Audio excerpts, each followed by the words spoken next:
Thank you very much, Chiara, for inviting us to this inspiring conference. And welcome to the panel on navigating sanctions, tariffs, and blocking statutes.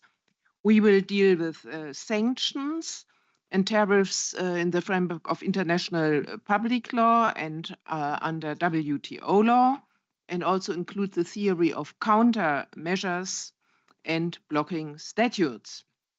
We have three panelists, Christoph Herrmann, Frank Hoffmeister, and Laila Medina. We will start with Christoph Herrmann. We will follow the order indicated in the program. Christoph Herrmann holds the chair of EU law at Passau. His research focuses on EU external trade law and WTO law, and he wants to present us his ideas about what he calls the challenge of international trade turmoil for the EU's constitutional order. Then our discussions will become more concrete with Frank Hoffmeister, a dear friend and co-author from Immemorial Times. Immemorial Times, by the way, is technical term formerly used in public international law. Frank is the head of the legal department of the European External Action Service and professor at the Free University of Brussels. His intervention will focus on strategic autonomy and instruments at the disposal of the EU. He will also speak on the theory of countermeasures under public international law and in how far they may legitimate economic sanctions and blocking statutes. We are looking forward to his comments on the use of Russian immobilized assets for Ukraine, the use of EU blocking statutes to protect the International Criminal Court, and the potential use of the EU's anti-coercion instrument. And then the final intervention will be by my dear friend and colleague at the Court of Justice, Laila. Laila comes from Latvia, and she has been working as an advocate general at the court for the last 4 years. Before, she worked for the Latvian government, mostly for the Minister of Justice. Lately, she has delivered several opinions in the area of restrictive measures, the topic which she will address during her intervention, which will also address common foreign and security policy and the rule of law. Now we are looking forward to all those inventions, starting with Christoph. Thank you very much for the introduction and, of course, for the invitation. It's always a pleasure to come to the ECB, in particular since I've already been here at this conference several times, and in the past also had something like an economic and monetary union interest, which was more severe than it is nowadays. Nowadays, my research indeed focuses more on trade relations, external trade of the European Union, WTO law, as you all already had to suffer from during the last panel. And I'm supposed to, or at least Julian expects me to take a broader picture, according to what I said I would be talking about. But why is that? As a trade lawyer preparing for a presentation, you are under a severe problem. I had to send in my slides on Wednesday last week. Almost a week in trade policy nowadays, that's like a lifetime decades ago. Just when I got back from dinner last night, I scrolled through LinkedIn a little bit and found the information that it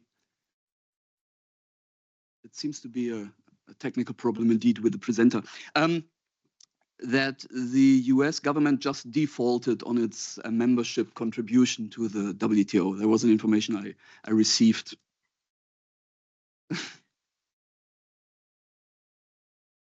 I received just last night, $29 million US. That's not very much, but still, it raises the question, or begs the question again, whether the US are even willing maybe to leave the WTO. Last week also we saw the proposal by the Commission implement the Turnberry deal with Trump. That also raises numerous legal questions I will maybe shortly address. And we had a couple of days ago also the new threats by Donald Trump to impose additional tariffs or whatever comes to his mind to countries which are not behaving when it comes to the regulation of digital services. So it's really interesting times. That reminds me a bit of the Euro crisis when I was still an EMU lawyer, and that was very much the reason why I left EMU law. I wanted to have something a little more peaceful and quiet. But turmoil is kind of following me around, obviously. So what's the international economic system nowadays? We come from a time when history had ended, according to Fukuyama, the early 90s, the mid-90s, international capitalism, democracy, constitutional legal orders, we had won. Everybody was looking for efficiency gains, global value chains, change through trade, and all this. But of course, this is not the picture nowadays anymore. What is now dominating the international economic order is in particular the G2 conflict between China and the US, which has already been described as an asymmetric, atypical trade war because both countries are basically fighting the whole world. So they are not even trying to sort of find allies somewhere in the world because Trump is imposing tariff vis-a-vis all countries.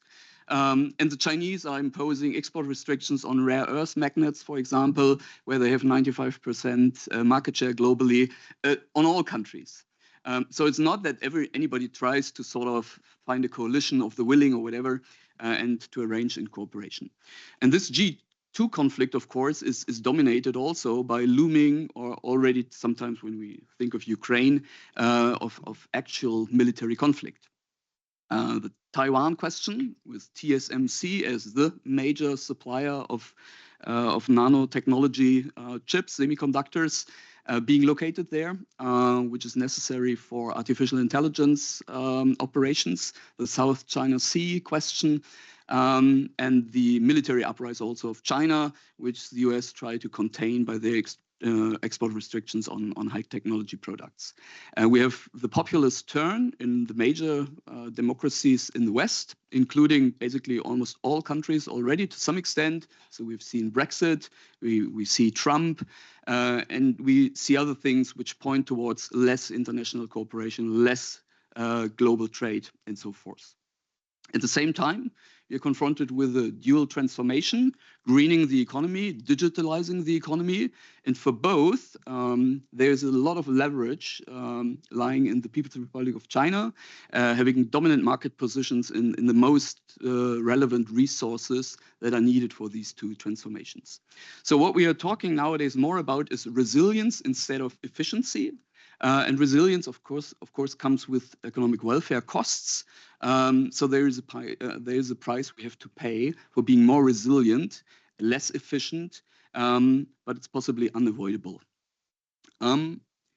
Sorry, that was not my fault. So the WTO as the global, again, what is that? No, that's Trump. Yeah, it's always interrupting with my presentation. The WTO is in crisis, obviously. It was established 30 years ago, so it's well beyond puberty now. But ever since, there has been no major negotiation success anymore. I mean, there has been little agreements now and then, but no large round has ever been concluded. And the Doha Development Agenda round started back in 2001. And it's basically dead, in coma, whatever may be the status. There's still some institutions in the WTO which have names stemming from the Doha Development Declaration, but that's basically it.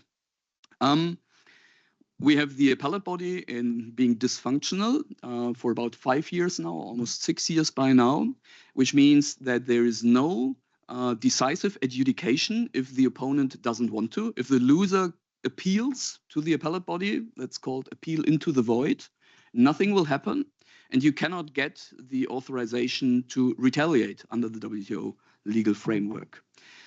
We also see an increasing recourse to the national security exception, of course, by Russia in a conflict with Ukraine, predating 2022, but also by other members, of course, the US in particular, but also on the Arab Peninsula. Now we see that tariff policies are being made and deals which not only like breach the WTO agreements here and there, which has always been happening. Of course, if there is law, it's being breached and there's adjudication and then you come to a solution. No, but what the Trump government now does is a blunt disregard of the most fundamental principles of WTO law, which is tariff bindings, and which means you make concessions, and that is your bound tariffs, and you do not impose tariffs above that ceiling. That's the bound tariff function. And you apply that on an MFN basis. And if you go below that with your applied tariffs, you also do that on an MFN basis. There is some exceptions to that, including in particular free trade agreements and customs unions, but still, that's the most fundamental principle. And the tariff bindings, that's the backbone of the whole WTO system. It's not by chance that it is the general agreement on tariffs and trade, and not the other way around, as many students and politicians maybe sometimes believe. It's about tariffs, and that is the substantive core of the agreement. And that is what Donald Trump basically has canceled for the US, and is now entering into deals which are called reciprocal, even though they are not in the sense reciprocal as he had it in mind during his first term, where he would always have been looking at same tariffs for every individual product with every individual country, which is, of course, a mess, obviously. The deals itself are not seen as binding. The Commission, in its proposal of Friday, I think, explicitly states that it's just a commitment, but it's not a binding deal. Otherwise, it would have to go through a ratification under Article 218 TFEU. We do also see a lot more export controls, not only for dual-use goods, but for all sorts of technologies, etc. We also see secondary sanctions increasingly, also by the European Union, maybe slowly. And we see what is now called secondary tariffs, what Trump does with India, for example. You buy oil from Russia, so you have to pay an additional tariff of 25%. So there is no rationality to that. It's just punishing other countries for having their own mind. And we see also that direct investment around the globe is increasingly hampered by inbound and increasingly also outbound investment control. So let's see whether we can move on just one slide by one press of the button. Still no. Okay, so what is open strategic autonomy and economic security now? That's the EU answer basically to the problems just described. The EU claims to be still committed to multilateralism and to free trade, but also to act more robust when it comes to its own interest. So it's like squaring the circle a little bit, one may say. But what that leads to is that even EU measures or trade policies can increasingly be questioned from the angle of its WTO legality. The multi-party interim arbitration arrangement that was fully in line with WTO law, setting an example, a sort of arbitration replacing the dysfunctional appellate body, but it has only been so successful that there is not even a third of the WTO membership party to this MPIA. With CBAM, the deforestation regulation, all the other supply chain related measures of the European Union, there's huge questions when it comes to their WTO legality, and those questions are being raised in the WTO by trading partners. That's the question of so-called non-product related production and processing methods. So you can't tell in the product any difference. It's only in the production processing methods, but you still treat them differently. That's an MFN problem as well. Also with the reformed enforcement regulation, which is a legal basis for us to retaliate against other countries, there is a legal problem because WTO dispute settlement is exclusive. It pretty clearly says you may only retaliate, so you may only withdraw your own concessions or take measures against another WTO member once you have received the authorization by the dispute settlement body. But due to the dysfunctionality of the WTO, of the appellate body, that's not possible technically anymore, or at least not for all relevant countries. So we have changed it that even if a country has lost a case against us and then it appeals into the void, we then retaliate on the basis of the enforcement regulation. And Frank Hofmeister will certainly be capable of explaining why, from an angle of general public international law, this is fully in line with the law. So we see a phase where we have measures where the Commission and the institutions still try to argue that this is compatible. But what is now with the Turnberry deal? We are lowering the tariffs on US imports to 0 without granting that on an MFN basis to all other countries. And I mean, I haven't heard any Commission officials so far arguing that this could be legal as an interim agreement under Article 24 of the GATT. And I'm pretty sure that they would be ashamed to argue that way, so it wouldn't pass the blush test.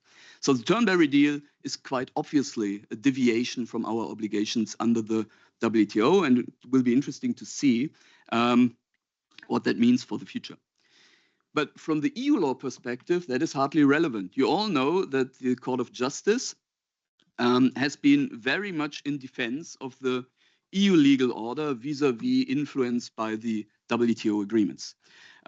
So we will not see the Court of Justice striking down any EU regulation for a breach of WTO agreements. That's only done with regard to member states' policies, like in the Commission versus Hungary case.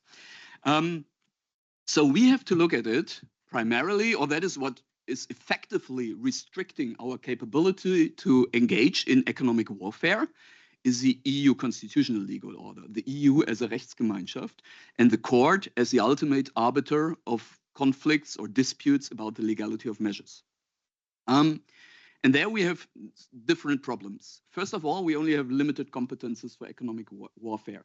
To the extent that a measure is primarily designed to regulate cross-border trade, yes, that is common commercial policy. If it is just a tariff, one could even think of the customs union as a legal basis. But as soon as the objectives are not that clearly economic anymore, hashtag export control, for example, we are entering the territory of the common foreign and security policy. When it comes to investment screening, we enter the territory of national security, which is still a prerogative of the member states.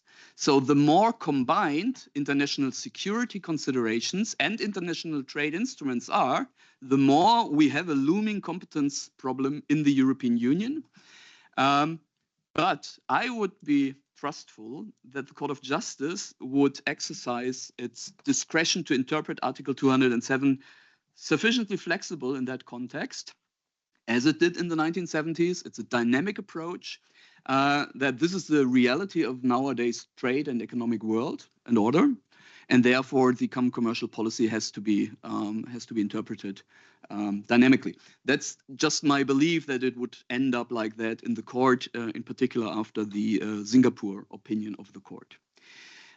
Which instruments do we have for economic warfare in place currently? Well, we have the enforcement regulation, as I said, which has some rather strict conditions. So at least there is certain cases where we can apply measures, like we did during the first Trump administration when there was the additional tariffs on steel and aluminum, which were declared to be national security measures by the US, which the Commission said is actual safeguard measures. And for safeguard measures, we have in the enforcement regulation a rebalancing provision.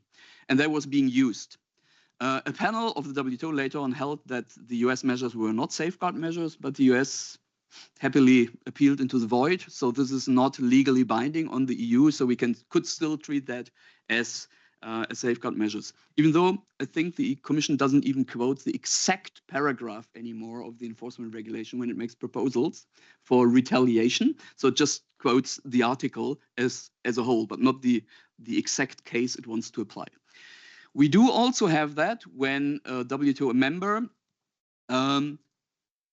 changes its schedule of specific concessions with regard to tariffs. That was what I proposed in a short article in spring for the EU to use as a basis for rebalancing measures against the US. That the US were de facto canceling their schedules of specific commitments if they apply these Liberation Day tariffs, and we could rebalance. Because there's always this discussion about the bazooka. I mean, bazookas here in the ECB. We know that Mario Draghi said that he never thought of such a small weapon. So the bazooka option, that is something we can do, but it's still always a bit limited when it comes to being more flexible. I mean, the Chinese government, one day after Liberation Day, they imposed additional tariffs. They set into force the export control regime for rare earth magnets, which are for which the US military has a high demand, as I learned. And they initiated investigations in the activities of Google and so forth in China on the day after Liberation Day. On y soit qui mal y pense. And of course, we don't have that flexibility, and we don't want to have that flexibility. We also have now the anti-coercion instrument, which has a wide array of measures at its disposal. But it seems to me that, first of all, the situation may sometimes not be covered. It has already been said that we could use the ACI vis-à-vis Russia in order to get around the unanimity requirement in the CFSP for sanctions. And maybe it would have been possible in the beginning, arguing that the reduction in gas supply to Western Europe, for example, was a measure of economic coercion by Russia and so forth. But in the meantime, I think we are not in a situation anymore where Russia exerts any sort of economic coercion or tries to come to an effect which is predominantly economic. So vis-a-vis Russia, circumventing the sanctions, I think, is the sanctions unanimity requirement is not a good idea. And the ACI in itself still requires qualified majority by the member states. So how to implement the Turnberry deal? The Commission made a proposal on the basis of Article 207, and I was really expecting what they did. Because one could have thought of doing this as a tariff, to integrate it somehow in the common EU tariff, but they didn't. The example for that would, for example, be the implementation of the GSP, the General System of Preferences. That has also been based on Article 207. But the thing is that ever since the Lisbon Treaty, Article 207 says that the EU may adopt regulations governing or setting the framework for the implementation of the common commercial policy. So it's not meant to adopt measures which apply basically to an individual case. So the ideal is like the basic anti-dumping regulation, which is in itself just there on paper, and it can be used then to implement the anti-dumping policy by implementing regulations. So I'm not sure that Article 207 is really a good basis for that. And that brings me to another comparison with the Economic and Monetary Union. And that is, in 2012, Mario Draghi's famous speech, and we all remember the 3 words, whatever it takes, okay? And this whatever it takes, I've always been defending that this was all legal at that time, had a legal basis in Article 20 of the ECB statute, which basically is the basis for non-standard monetary policy measures, more or less. We don't have the same sort of legal basis in trade policy. There is nothing like, or whatever other non-standard trade policy measure the Commission deems appropriate can be adopted. We don't have that. We are much more legally bound. The regime is less, at the end of the day, it's stricter. So it will be difficult, or will be interesting to see how we try to navigate through that. Last slide and conclusion. No. Jumping conclusions, that is called. Well, to conclude, we are in a situation which is fundamentally different from the constitutional, economic, and international relations pictures 30 years ago when the WTO was established.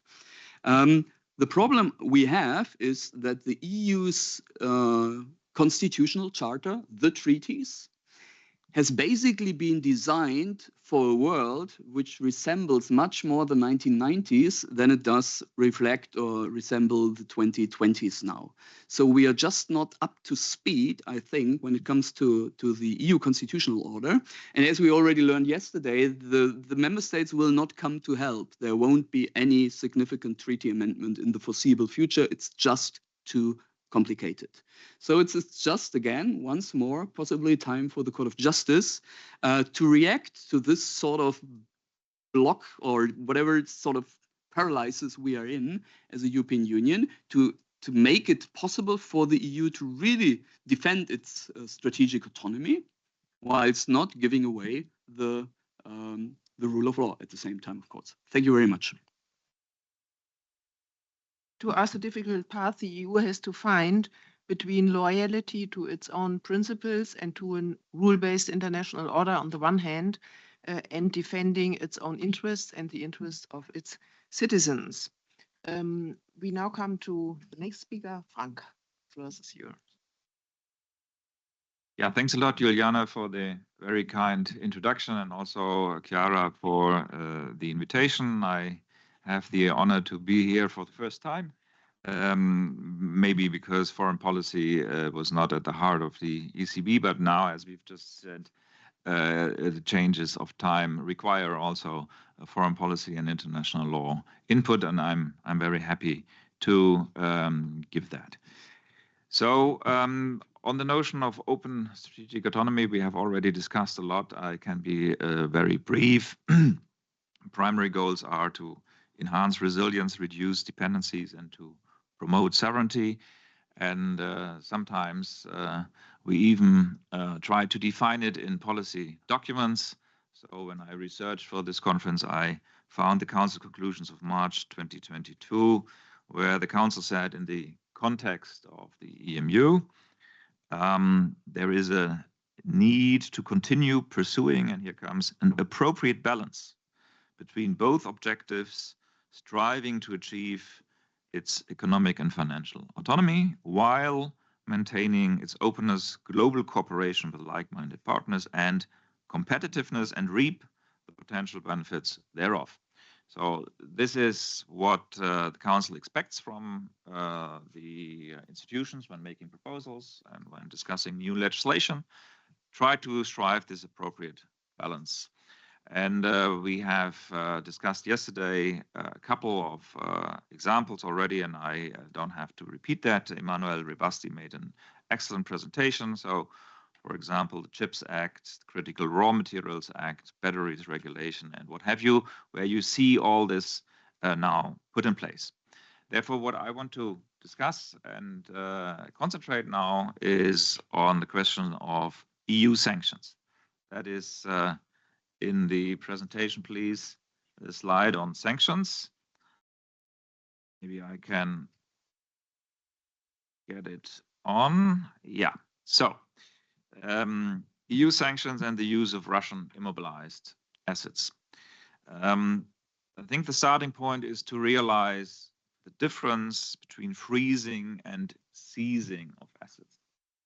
The Court of Justice has told us many times that when it comes to private assets of Russian oligarchs, for example, the EU may freeze them because freezing simply means it's a temporary and reversible measure. The person will not lose its ownership. It remains the owner of its assets, but it simply cannot access it. And that is time-bound as long as it's necessary to continue the sanctions. You lose access to your own money. That's the concept of freezing.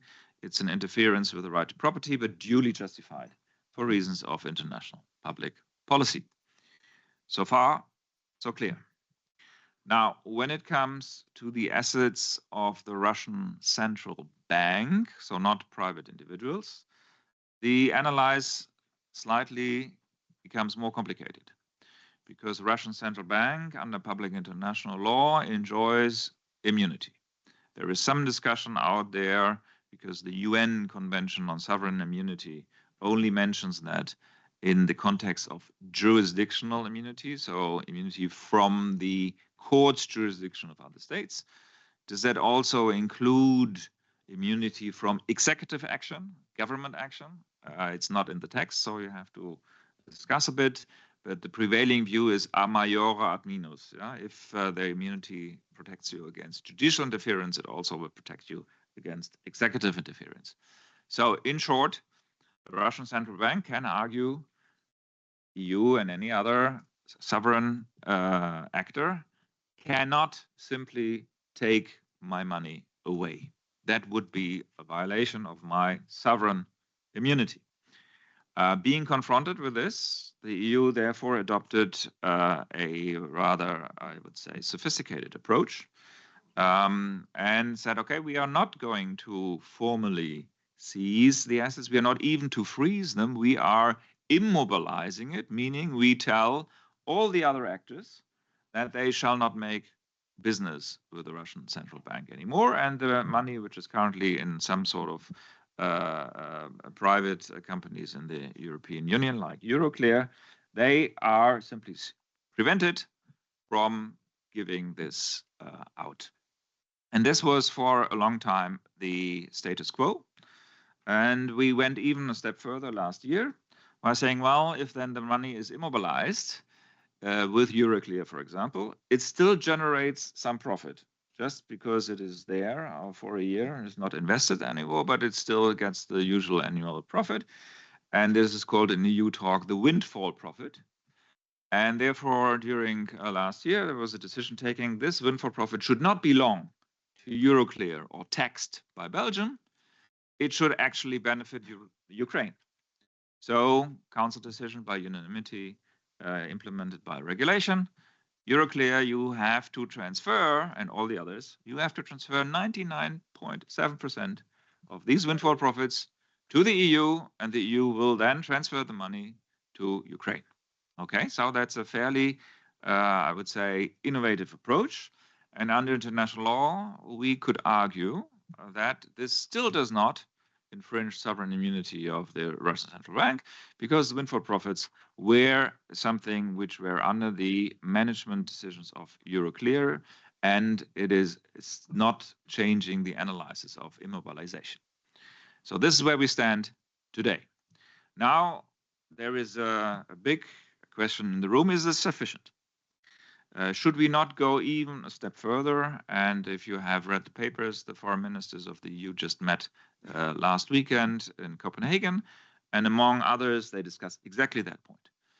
I cannot make a full read out of these internal discussions, but at least mention two ideas on the table. One idea which the Commission is currently working on is maybe we can create a special purpose vehicle where all the, principles of the immobilized assets are pooled, and then some sort of management system would use this money to make investments to generate even more money out of it. Does that comply with the sovereign immunity of the Russian central bank? Well, that's a subject to discussion. As long as you can promise to return the principles, maybe it's still okay. Another idea in the room could be to say, well, Russia also is under an obligation to pay war reparations.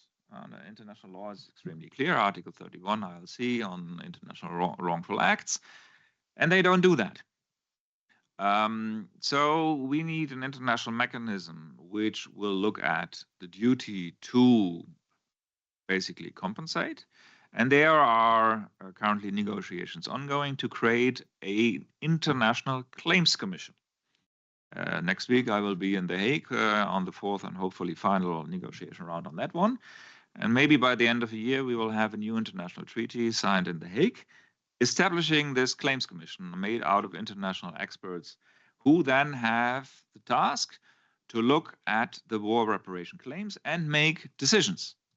Say, okay, on this account, Russian bombed that school, that will create so many million of compensation, and Russia is bound to award compensation for this precise attack after due process of law and decision of an international legitimate body.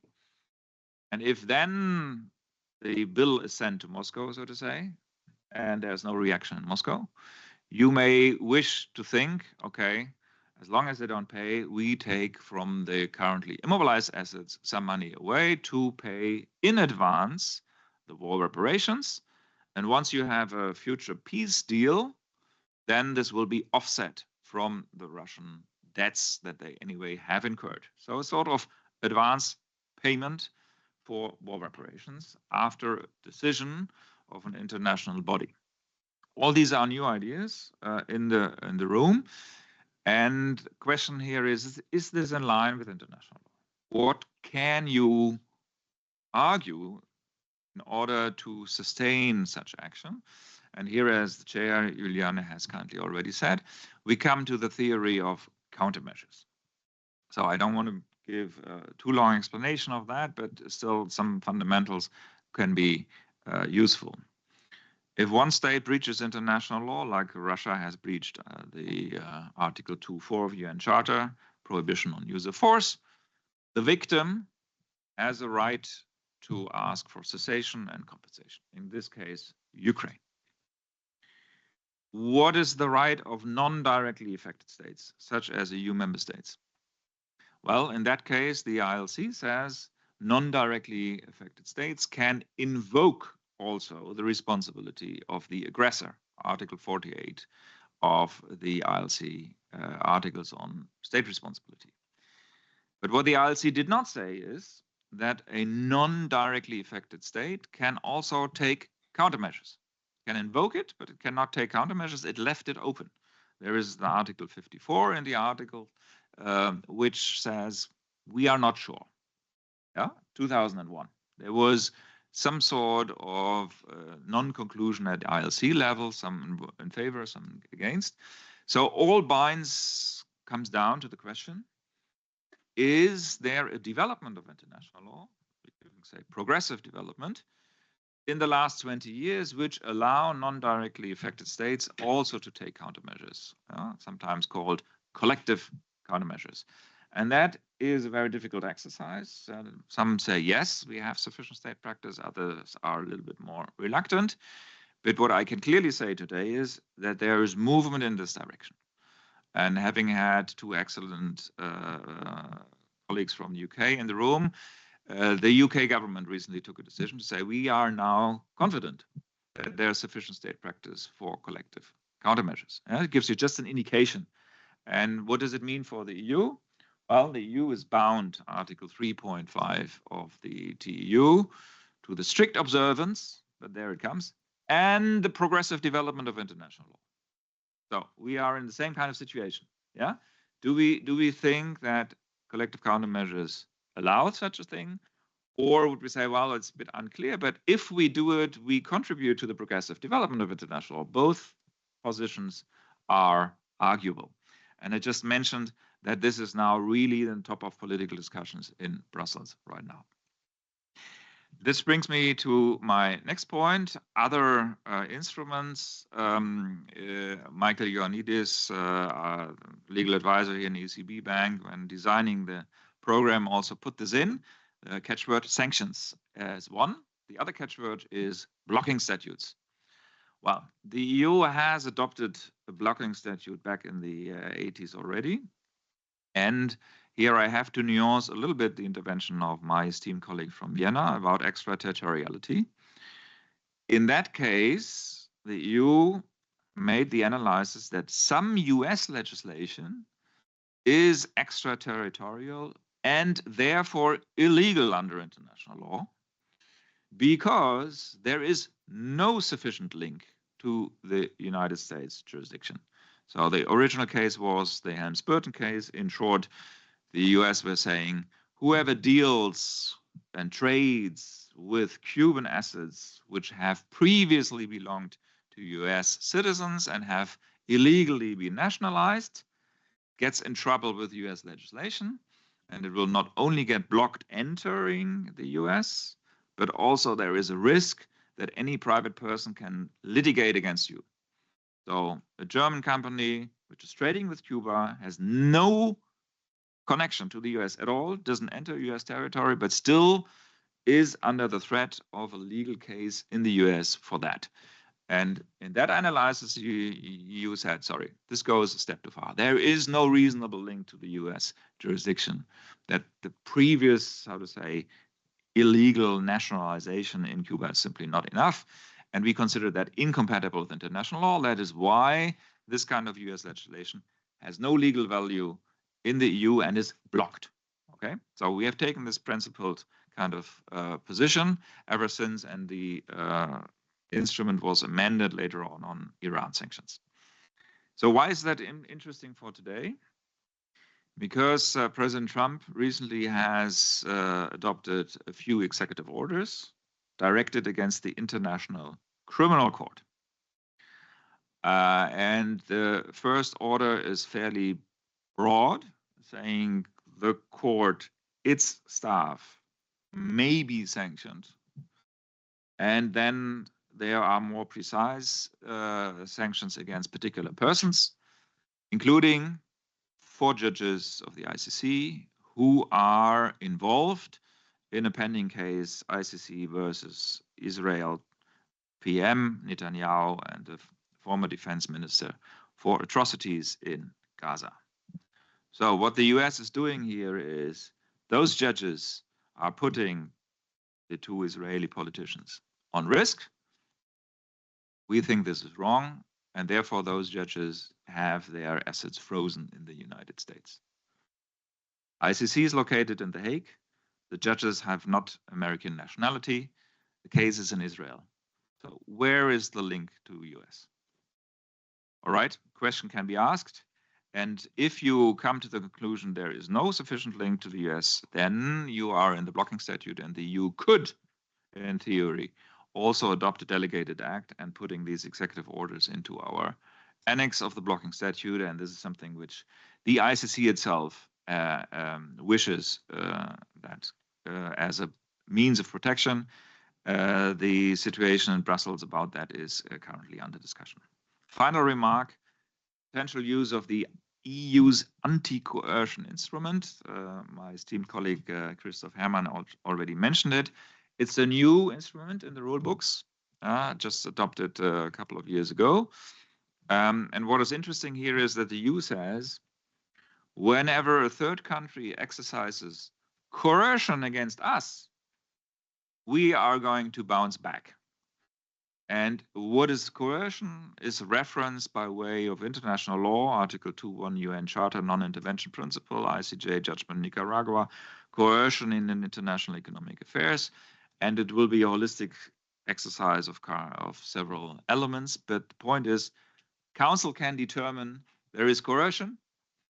The Commission will investigate and then take appropriate measures as a follow-up. I think the most likely case, if ever, could be on digital taxes. So if a member state adopts a tax against a digital tax firm, the United States will say, this is unacceptable, we are going to put additional tariffs on this country. I think we could consider this coercion, and that would be a situation where the anti-coercion instrument could be activated.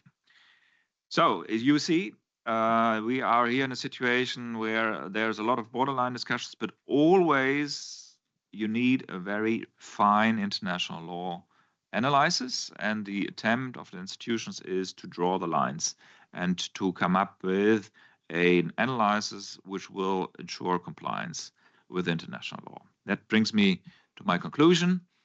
We have new foreign policy changes that require a robust EU action. We see that the EU instruments are limited, but their scope is expanding. Yeah, the sanctions go into new territory, and the blocking statute on the ICC may come one day. Anti-coercion instrument I just explained.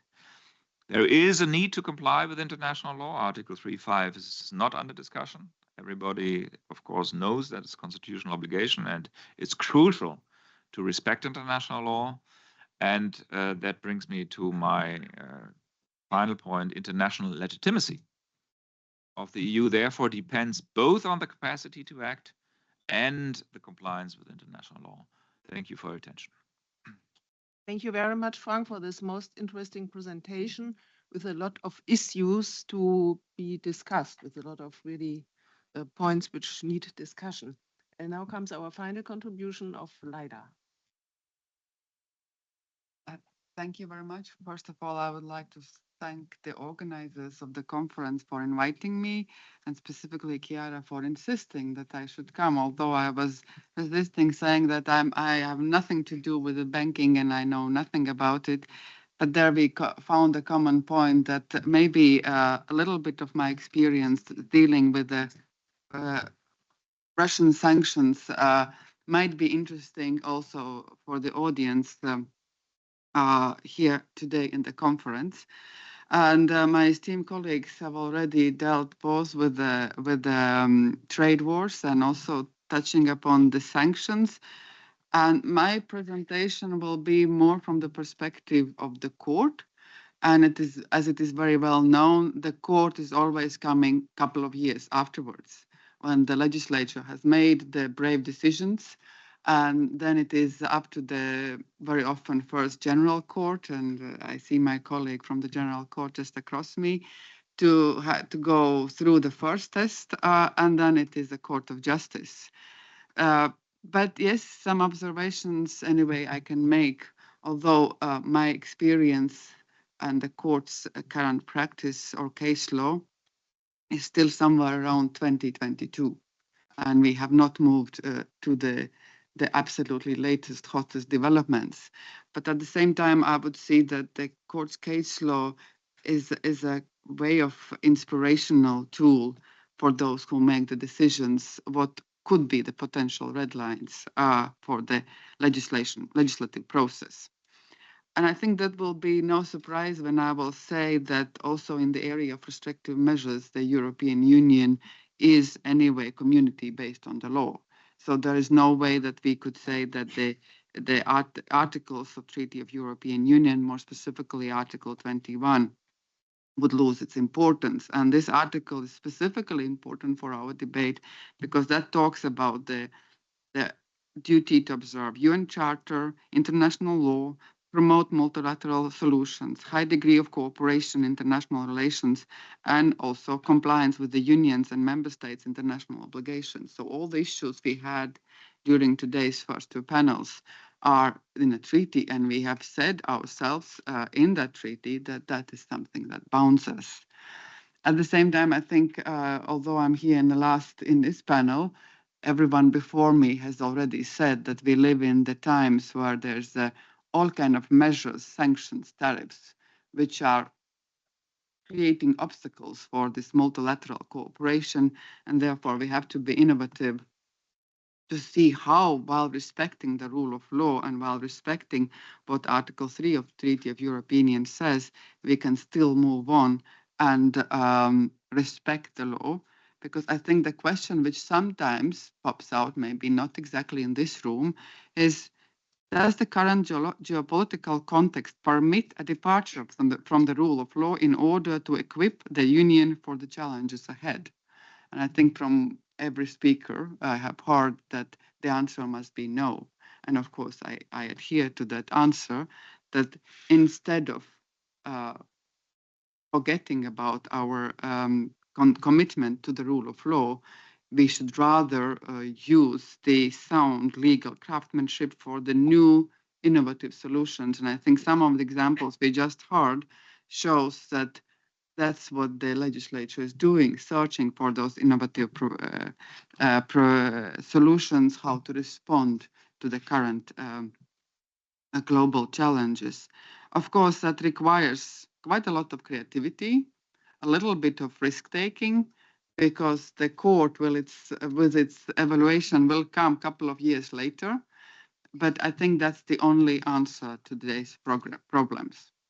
And now I think it would be enough for me with the general moral of the rule of law and what the legislature should do. And I would turn now to the Court of Justice. And I think when it comes to realm of the common foreign and security policy, I think I have to start with the Article 275, which exceptionally confirms the jurisdiction on Court of Justice to have a judicial review with respect to legality of restrictive measures. As it's well known, otherwise those measures are excluded from the court's jurisdiction, and therefore it is this specific aspect where the Court of Justice can have a say and influence the way how the measures are developing.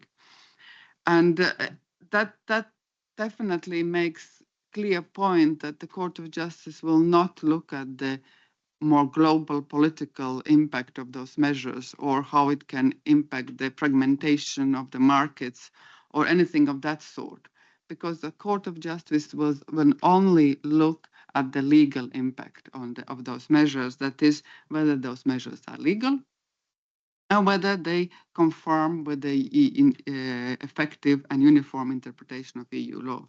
There won't be economical or global considerations, only with respect to the relationship between the political aims set by the Council when it comes to the restrictive measures under foreign common policy and the appropriateness of those measures. And I think in that regard, this policy area is really a striking example how the court can act and how the court is balancing, on the one hand, the very wide range of the political aims of the Council, and at the same time restraining itself from interfering. And I think there's a very good quote from the Advocate General Bott, which is would be worth of reminding, that the court must not at any event substitute its own assessment for that of the competent political authority. So when it comes to the political goals, the aims, what the European Union wants to achieve, it is always up to the Council, or if the case may be, for the Parliament to decide. And for the court, it's just there the ex post check of the legality and the effectiveness of those measures. And I think it's also worth to remind a little bit that there are two seminal judgments, CADI 1 and CADI 2, which sets both the external and the... Is it better now? Okay. So there are both these two CADI judgments sets both the external and internal boundaries of what the court can do. And I will not talk at all about CADI 1, which is the relationship of the external limits, but a little bit of the internal competence of the Court of Justice in reviewing the legality of EU acts. And there comes one of my points, and which might be interesting for the legislature's discussions, or the points where you can talk about the development of the EU law and its influence into the public international law, is the fact that the Court of Justice on numerous occasions has confirmed that the Council, when it comes to common foreign and security policy, has a wide discretion when it comes to its regulation and the listing criteria. But when it comes to the specific application to individual persons, then the Court of Justice is exercising the full jurisdiction and full control. And that is the balance the Court of Justice has found. When you set a political aim as a legislature, you have a wide discretion. You can set your goals as you see fit according to the treaties and select the measures. And the court will only assess whether there is a manifest error in appropriateness of that measure. But the court has also said that when it comes to individual application, there we come into realm of the Charter, and there will be a full test, not only of the proportionality, but also of the due process and the right to be heard and duty to give adequate reasons. So you will see all the time in parallel, seeing those two tests running, depending on what measure is put on the table. But in any way, even when there is a broad discretion enjoyed by the Council, there will be always the proportionality test. And I think there was one of the latest cases where the court will be asked to assess whether the Council has acted within the realm of the proportionality, is the cases related to criterion G under the current measures on the listing of the Russian oligarchs. And that specific criterion was assessed inter alia. There was a case of the grouping cases of 5, and one of them is C3524P. And that criterion assesses a very particular situation where the Council has departed from the previous approach to the sanctions, where there was always either presumption of the individual behavior closely linked to the government, or there was a necessity to assess individual behavior of a specific person. And in that criterion G, the Council for the first time said that there is no need to assess personal behavior. It's enough that this is a leading business person active in certain important economic sectors, which give the revenue to the Russian government. And the General Court confirmed that this criterion is legitimate. And in the opinion which I recently delivered, I also claim that this is still proportionate, that it still conforms with the political aims of the Council and therefore should be considered that it's legal. What the court will say, that we will see maybe by the end of next year.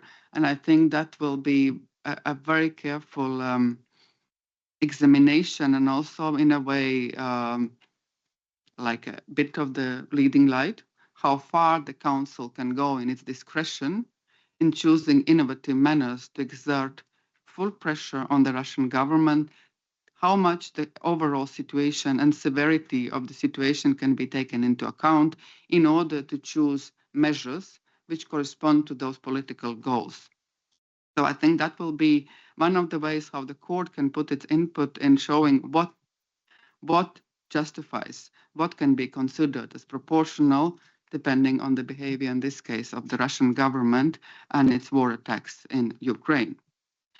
Now, I think it's the issue of countermeasures is more topical. There I'm not really able to discuss directly any court's case law, but I found it important still to discuss some of those principles, as, at least in my view, in a certain way, it is reflected into what has been happening in the European Union, both on the Council level and also in the court's case law.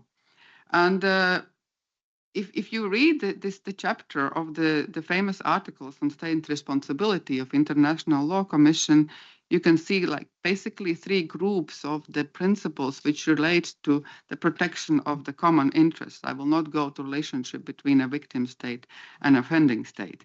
One is the procedural requirements, what kind of procedural steps have to be followed for their countermeasure to be considered as legally proceeded in a way.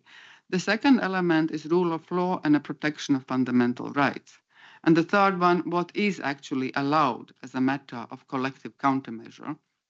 And I think there my esteemed colleague could develop much more than I'm ever able. And as far as I read what is available to me from the public resources, I can only say when it comes to the content is most controversial, because I read articles claiming that absolutely there is a sufficient practice and it is already customary international law, and other authors claiming it is so much ambiguity that there's nothing clear and nothing can be done. So therefore, I think this is the area of the creativity and the courage of the legislators of EU to see what is the current status of the international law and what is within the realm of European Union's competence. But when it comes to the procedural requirements and the elements which are seen there in those articles, you read that there must be the call to cease unlawful actions, and there must be the aim of inducing compliance with the international law. When you read the recitals and the texts of the Council's decisions and the regulations, you clearly see that the European Union policymakers, maybe not knowingly, I don't know whether it is consciously or it is for other reasons, they have been including in their considerations and their aims these specific goals to cease unlawful actions and to call for compliance with the rule of law. And just as one quote, and I'm still in 22 because as a court, I'm not dealing with new instruments. In February 22 from that year, the High Representative issued a declaration on behalf of the Union condemning Russian illegal recognition of separate regions.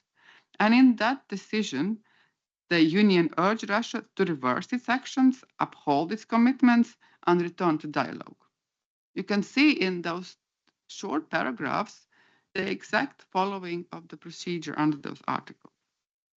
The second, the importance of rule of law. I think that's beyond the discussion in this room, that this is the core task of the Court of Justice to assure the principle, compliance with the principle of proportionality and compliance with the fundamental rights. Just one example, as I already mentioned, Article 275 granted to the court this exceptional jurisdiction is just already a sign of the importance of the rule of law and judicial review of those measures. But also as it's coming from the case law of the Court of Justice in a recent case in Yemerak, which was interpreting sectoral restrictive measures. And there the issue was about whether the notarial authentication of the legal act selling a property which belonged to the Russian legal entity, whether that can amount, this notarial authentication of the deal, could that amount to the prohibited legal advisory services? And the court, which is maybe, I will not go through the whole analysis of that case. I will just mention what was important for the debate today in this panel, that the court found it important to relate to the duty to observe the rules which are coming from the Charter. And from there, putting it together with the aim of avoiding circumventing of the restrictive measures, the court came to conclusion the authentication of such a deal is not directly linked to the circumventing of restrictive measures. And if read otherwise, that would contravene the reading of Article 52 of the Charter. I will go no further in the details. It's just an example to show how careful, even when it comes to restrictive measures, one could think how important to restrict or prohibit as much as possible. The court says no. It is important to see what you wanted to achieve as a legislature and whether that is proportional and whether it really complies with the norms of the Charter. And it is just to show the balanced development of the court case law, which I think can be brought in also in those new innovative solutions which we just heard speaking about.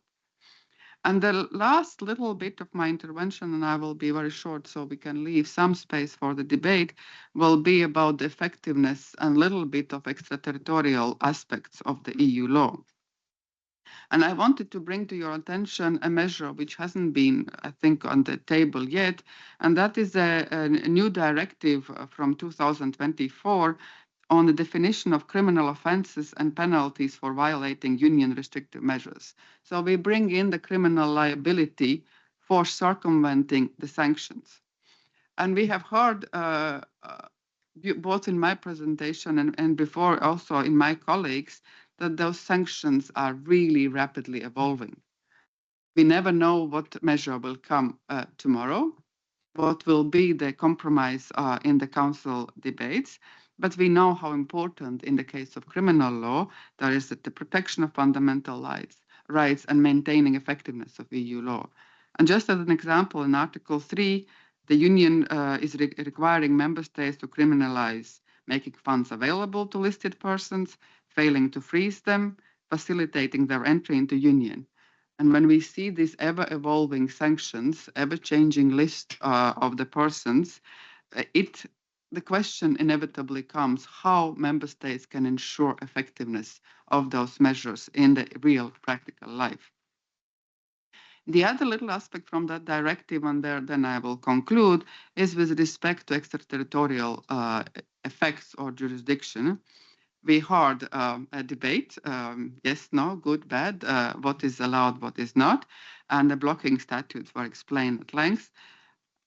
I would bring in my view or the way how I would see that. I think it all depends on the result of proportionality test, because it seems to me that the link between the event and the EU jurisdiction can be necessary to have very strong and can be also very tiny, almost invisible, depending on what are the aims and for what purposes that measure is put in place. And just a little example from Article 12.2d of the Directive on Criminalization of Circumvention of Sanctions, and specifically where beside the usual traditional nationality and territoriality principles, there in the subparagraph D, the directive mentions that member states may extend jurisdiction to conduct committed for the benefit of a legal person in respect of any business done in a whole or in a part of their territory. Although we can say the benefit could be that link, which links the member state with the perpetrator or the act, But there are questions. How minimal the territorial link should be, how broadly the court will interpret the term for the benefit, especially when we have seen that so far, when it comes to sanctions, the court has followed quite openly using the theological methods, interpretation methods, and how small can be the portion of the state territory to which the business is linked. So we are here, right, quite with some open questions, whether the territorial effects, extraterritorial jurisdiction, what is on the table, what will be the reality, and how many member states will use that option, because that is the possibility left for member states to use that mandate or not. And my last sentence, which I have written here, in order to find the answer, as it is in Tango, we need the two. First, we need the case before the National Court, and then we need the National Court referring the question to Court of Justice. And then we might hope to have an answer, as it is in many other cases. Thank you for your attention.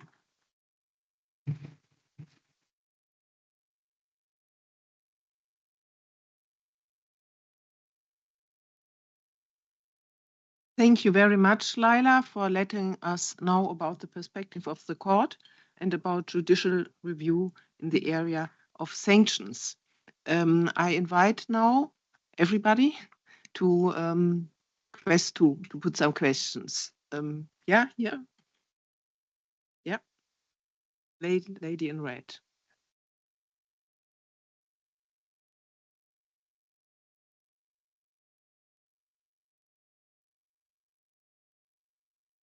Thank you. Well, I happen to be the sanction judge.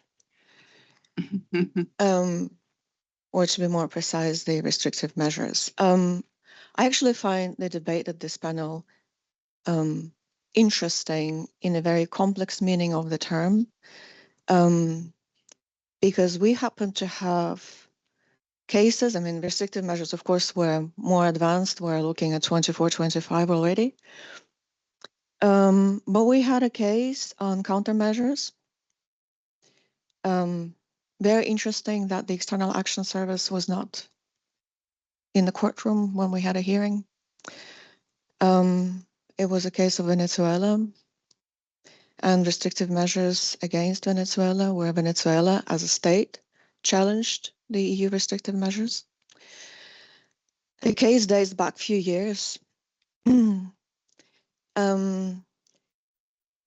Well, there, the essence of the debate was the extraterritoriality of the restrictive measures and the difference between external or extraterritorial jurisdiction and extraterritorial effect of EU measures, and the difference between coercive measures and countermeasures.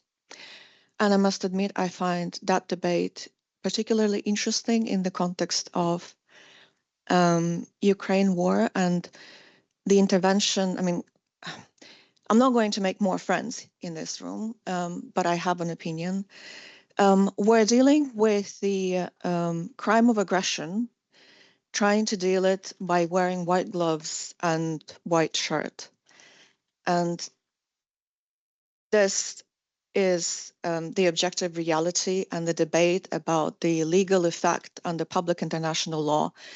Let me draw your attention that public international law is being developed by state actors, and so does the state practice. And if we speak about the countermeasures and defining the violation of international law, we have 27 around the table who have the right to develop that practice.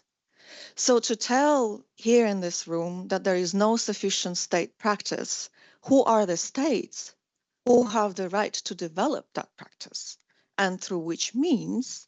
And we know that under public international law and under articles on state responsibilities, states have that discretion. And when we have EU institutions in our courtroom defending restrictive measures, it would be very interesting to have both institutions, the External Action Service and the Council, because this is the Council that defends the restrictive measure cases, and the Council develops the argument, and I haven't heard that argument what you have mentioned today coming from the Council in restrictive measures. So I think there is also some room for interinstitutional coordination of what people say. But on a more general term, if we speak about what we have and what are the challenges in restrictive measures, and what would be of a particular importance in the upcoming trade wars, we have three interesting elements that can be drawn as part of the debate. The countermeasures debate is very interesting, and the state practice, and what are the freedom of states to develop that practice, and what is the procedure, as Laila has mentioned. Then we have the sectoral measures, and in sectoral measures we have development. We already have some case law that then some of it has already been challenged, some we don't know. But in sectoral measures, we have the argument being put on the table and being developed on the table. How does that affect international legal order? And in few cases, we have right for food. We had in one case the party coming with the argument that the restrictive measure of the European Union affects the global legal order by restricting general access on the world market or access to food. And this argument can be extrapolated to other sorts of cases. And the third interesting line of argument that starts appearing from some cases is how EU restrictive measures, which is a collective measure taken by the European Union, affects bilateral treaties of EU member states with third states. And we speak about bilateral cooperation and investment treaties, which are formally enforced. So this is a very complex legal argument. And what is interesting, this is that we have to look at this argument through the court proceedings, but that argument has not been on the table when the decision was taken, because that was not part of the consideration. So we have to understand whether we can bring it in and under which conditions. So this is a legal debate that is particularly interesting. And linking maybe a little bit to the previous presentation, because we have discussed a little bit the countermeasure and anti-coercive measure. But what restrictive measures are interesting with the argument is that restrictive measures are coercive measures. This is where the European Union takes the initiative to take action against an international actor. And this is a bit of a different debate than anti-coercive measure and countermeasure. This is a different realm from the perspective of public international law. And if we speak about the financial sector and the trade sector, I think this is an element of the debate that can be interesting in itself. Thank you. I'm sorry for taking your time so much. Thank you very much. If not everybody heard it, that was a contribution by Inga Reine, the Latvian judge of the General Court. If I understood you rightly, you think those 27 member states can develop public international law, but of course, if a more or less small group of states starts to make its own international law, it will be regional public international law. A few states cannot make a law for the whole world. And if your argument is that certain states just do not have the right to take part in making public international law, you will be confronted with the problem of enforceability. We understood. We understood. Thank you very much. I saw more questions here. Yeah. Thank you. Thank you very much for wonderful presentations. Christoph said rightly, of course, with the law as it stands, that if the European Union implements the deal with the United States through reduction of tariffs, only applying to the United States and breach of MFN principle in the GATT, that this is not enforceable before the European Court of Justice because the GATT and the WTO agreements lack direct effect. I don't know whether I will be able to elicit a response, particularly from the more official actors around the table here, but I had the opportunity opportunity recently to look quite in detail at the court decisions in the Front Polisario cases, where both the General Court and the Court of Justice, in my view, went really quite far in applying customary international law to the facts of the case, even with some degree of lawmaking, I felt, in the judgment of the Court of Justice on what sort of discretion the Council had and could exercise in relation to the relative effect of treaties and the right to self-determination. And I'm raising the question again, to whether you have any views as to whether it continues to be defensible to have that approach, which is quite an open one towards customary international law, and a relatively closed approach to being able to enforce treaties, agreements which the EU has itself concluded. I find it, stepping back a little bit, quite difficult to see the basis for making that kind of distinction of having quite restrictive case law on treaties and agreements concluded by the EU and an open case law on customary international law and general international law. Yeah. Thank you, Armin Hari, Austrian National Bank. Thank you for your really insightful presentation, also in terms of Mr. Hofmeister from the External Action Service. I think one of the most effective measures is the blocking of the Central Bank of Russia, having blocked more than 200 billion in the European Union. And I think that's an interesting discussion we're having now, not only about the windfall profits on the one side, but also about more of the confiscation. But I think the confiscation, and especially the idea of having an SPV, was already on the table before the windfall profits, and there was some criticism about it. First of all, there was the cost of an SPV, then the problem of what happens if you lose money in terms of investing, and also the ECB criticized the measure because the euro is the second most important reserve currency, and this might endanger the currency. So maybe you could say something about how you tackle this criticism on the one side, and also in terms of the second idea, the International Claims Commission. What is the setup of this commission? Is it a UN commission? And what actually would happen in terms of international law if what would be expected that Russia would not recognize this claims commission? And thank you. Yeah, more questions. The one who was the first on the left side, and then, of course, Chiara.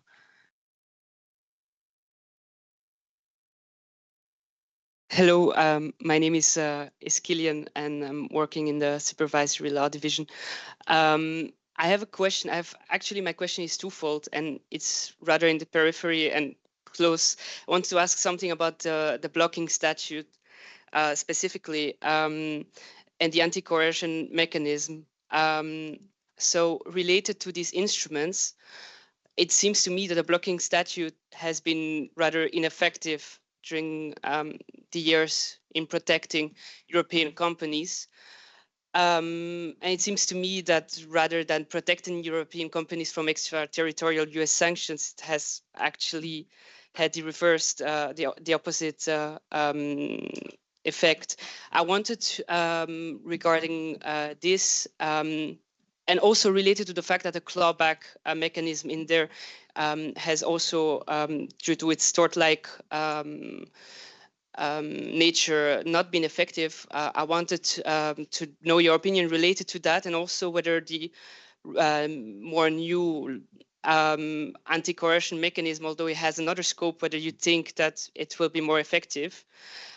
So related to that, and also I have another question regarding, it's not really up to date anymore, but there was also Instex, which was, I believe, a special purpose vehicle established also to facilitate trade with countries, especially that would fall under extraterritorial sanctions, but that would be legal under EU law. Of course, it failed in 2003. Specifically, in this case, it was meant to facilitate trade with Iran. But I wanted to know whether you think that it's still potentially alternative instruments such as this, whether it would still have its place in the discussion regarding autonomy in the future in the EU. Thank you very much. Now comes Clara, and afterwards one very short final question, because afterwards the interveners will have the chance to answer all those questions. Yeah, Chiara.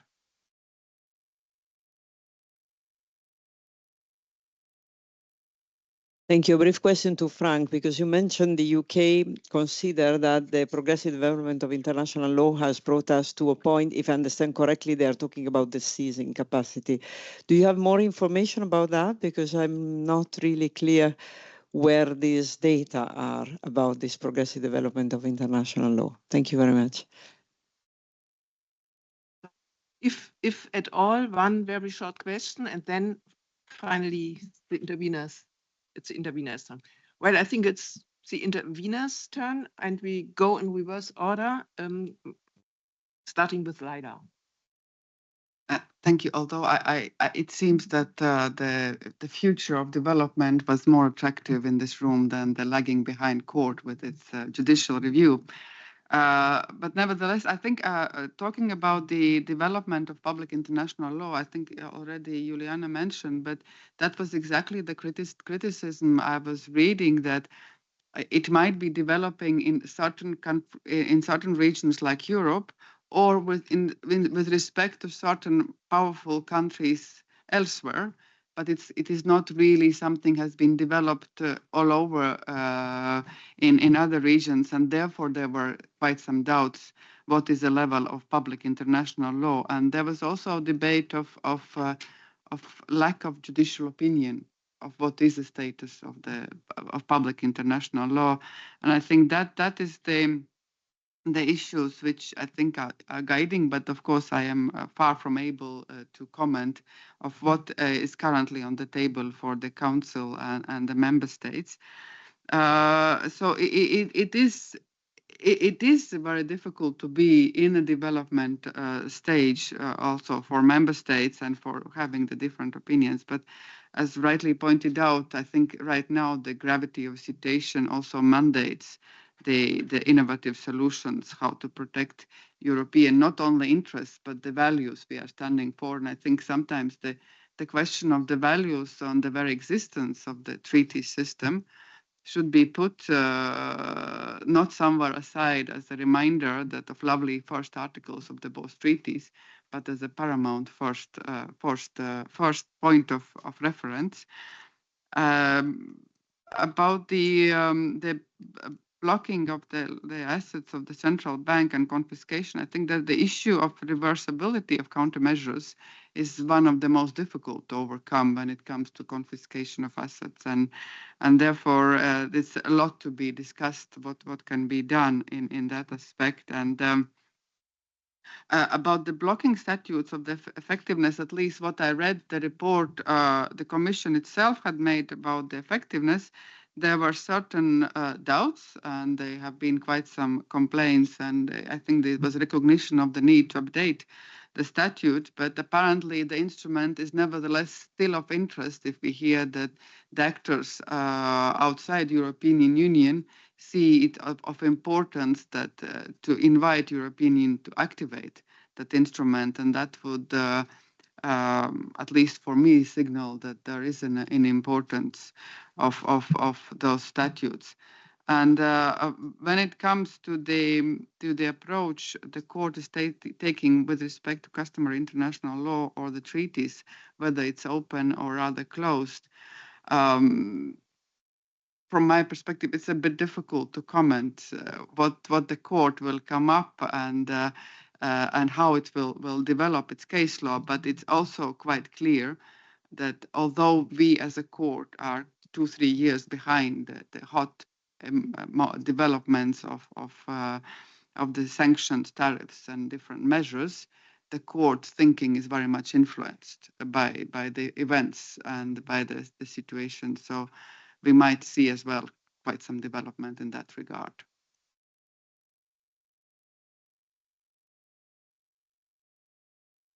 indeed, as it was mentioned with regard to the Polisario case, the court sometimes goes very far with regard to development of public international law, also in the West Sahara case, where it required that, where it was progressive. Next is Frank. Yeah, thanks a lot. I start with the issue of countermeasures. Thank you very much, Judge Reiner, for your observations. I would like to explain a little bit the intervention of EAS before your jurisdiction. The fact is that the High Representative, as an independent actor, is not mentioned at all in the statute of the court, nor in 263, nor in any other provision relating to the delivering of justice, because we are very young, 10 years old, and therefore only 3 years ago we started with a test case in Gabon fisheries and asked the president of the court whether it's possible to intervene when there's a specific external relations question which has an effect on the High Rep. And President Lennartz agreed, and since then we were able to intervene. In Venezuela, the case was already running, and the first time we were able to intervene before the General Court was immediately after Gabon, namely the Russia Today case. If there will be a next Venezuela, I would be very happy to plead in front of you. Now, on the substantive question, you're absolutely right that also member states have the capacity to develop international law. And without going too much into detail, there are different views inside the Council. Some would like to go further, others are more reluctant, and at the end of the day, we don't have unanimity on that very question, which means for the time being, the EU does as a whole not take this decisive step, but I do recognize that some individual member states very openly say vis-à-vis Russia, I'm going to take countermeasures. Collective countermeasures. I'm going to not honor certain treaties vis-à-vis Russia because of Ukraine. So some member states put in practice the collective countermeasures theory, and it is, for the time being, a part of the entire picture. And the whole development inside the EU may go into that direction. And Leila has already mentioned the recitals in our sanctions regulations, where you can read that we are prepared to invoke countermeasures if need be. That brings me to a question of Chiara. Where is the UK source?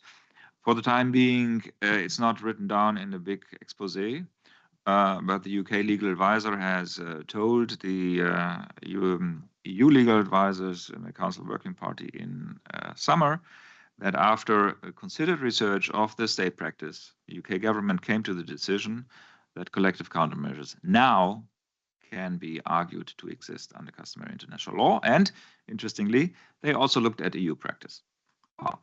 So now, on the Austrian question, central bank, yes, a special purpose vehicle was longer in the discussions, and the costs and the risks of losing money are still there.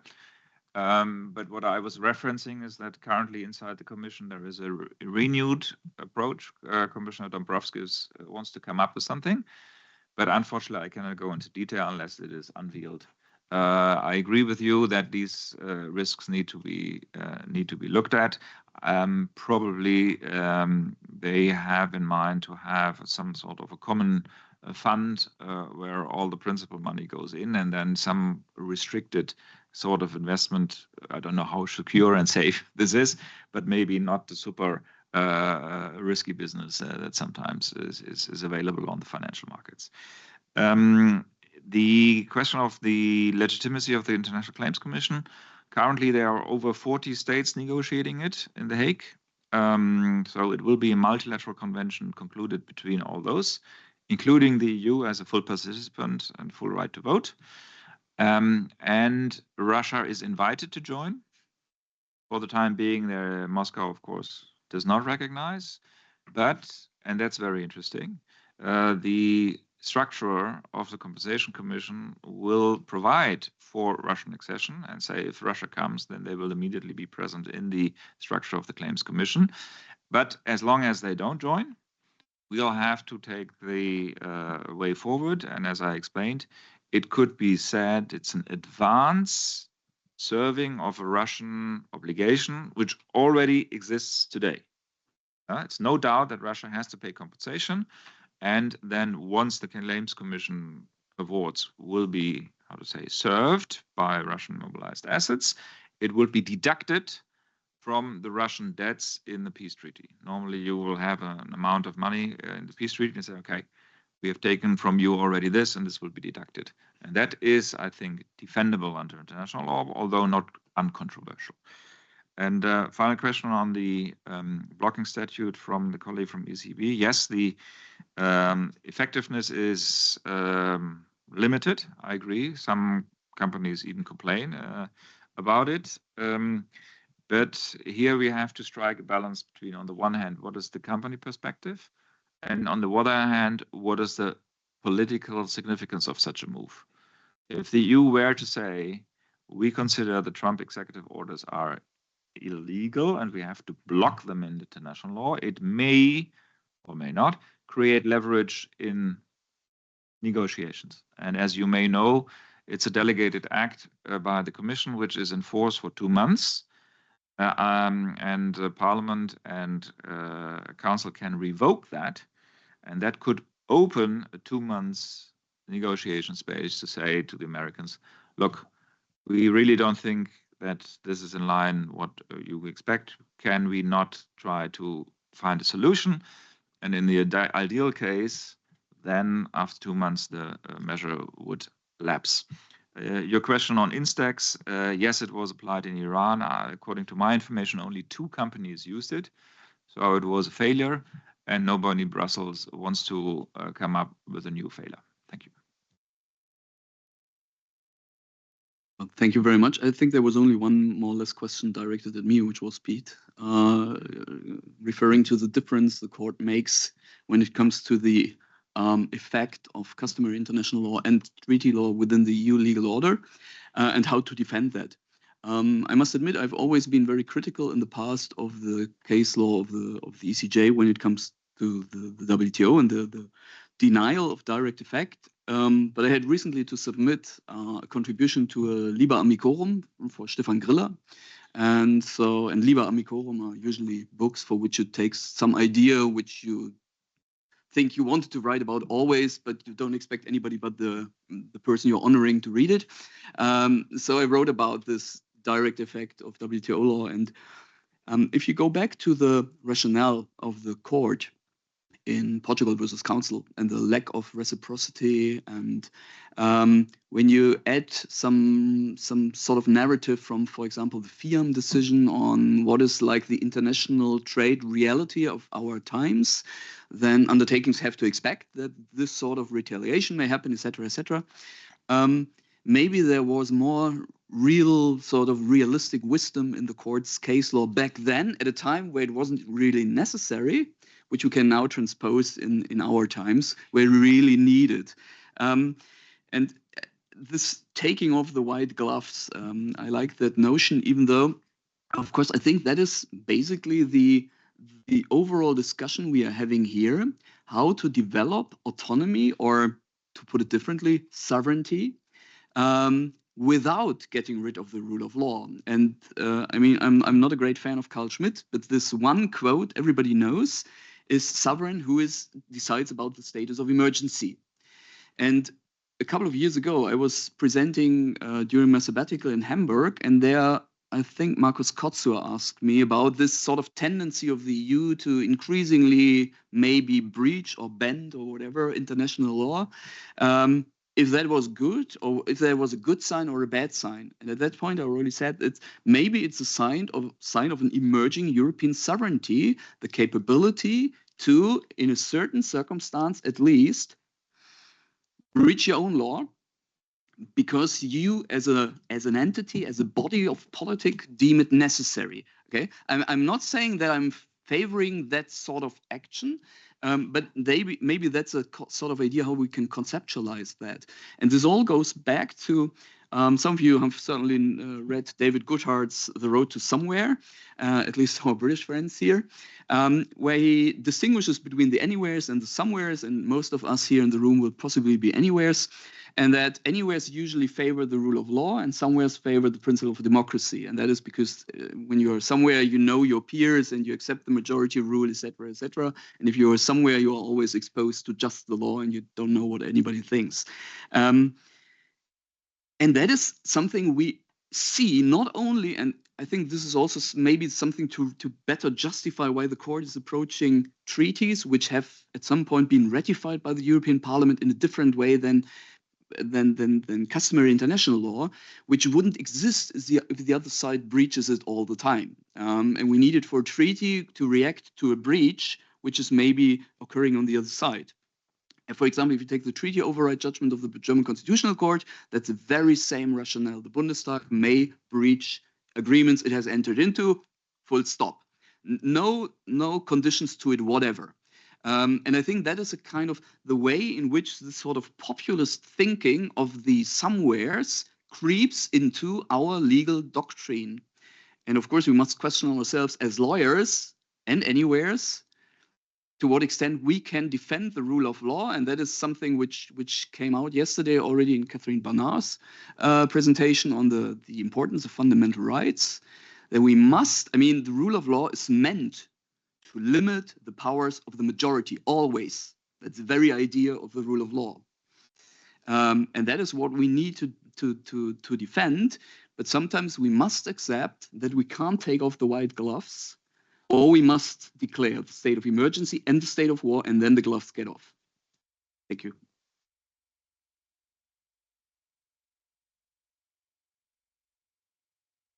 One of the conclusions of the panel would be, I think, that Judge Reiner can be confident that the Court of Justice and the EU institutions are not too conservative, but really try to develop public international law progressively, very progressively. Thank you.